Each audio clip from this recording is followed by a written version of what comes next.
Welcome to 755 Live, about 5 minutes of what Jesus said. You can find a different command of Jesus at our weekday Bible plan at bible.today.church. What we try to do is take the sayings and commands of Jesus and put those into soundbite form, just so that we can have a clear reminder of how to actually do what Jesus said. It's one thing to understand it, but we're supposed to also obey it. Today's Jesus said is generosity multiplies. Luke 6:38, Jesus said, "Give, and it will be given to you.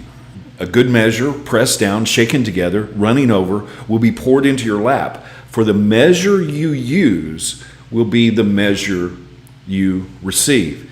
Now, many times we look at this verse or hear this verse. It's used many times in church, and I admit I've done this as well, when we're talking about giving an offering, giving something of money.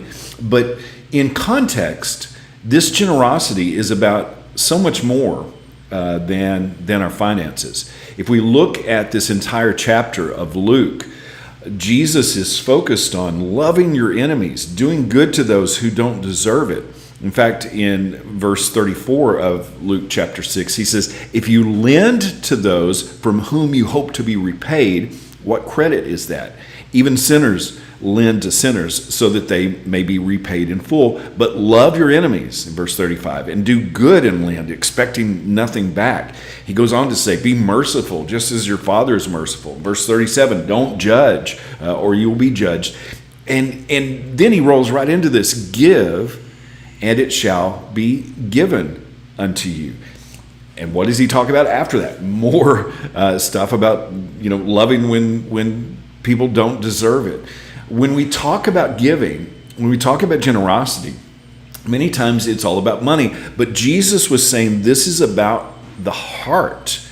In Matthew 5, he says, when you bring your gifts to the altar, this is verse 23 of Matthew 5, and you're bringing your gift there, which is a monetary or a physical gift, and remember that your brother has something against you, then leave your gift there in front of the altar and first go and be reconciled to your brother, and then come and present your gift. Generosity is about the heart, not about the amount that we are giving. And the reason that what you give, the same measure will be returned to you, is because there are some laws of creation that God put in order from the beginning. I mean, we see in Genesis 1 that kind produces kind, and that mankind was told to multiply and to reproduce. But that multiplying is also kind after kind. What you plant multiplies. So we can't expect to give of our money when our heart isn't right, because it is what we plant from the heart that creates the harvest.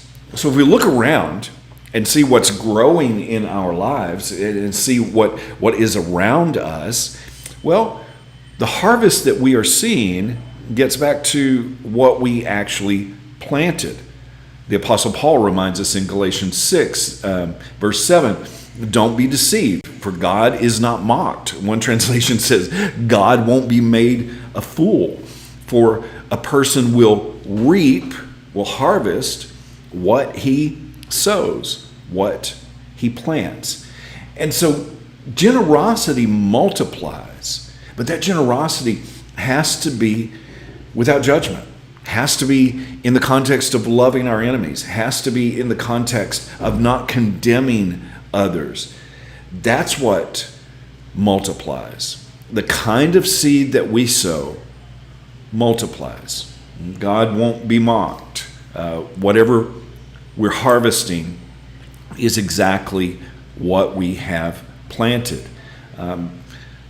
Jesus, after he talks about all this in Luke 6:46, he says, "Why do you call me Lord, Lord, and don't do what I tell you?" We can't expect different results if we keep doing the same thing. We need to obey. And he said generosity multiplies, and that generosity starts from the heart. It starts with kindness, mercy, and the kind of love that Jesus showed for us. So what are you planting? What am I planting today?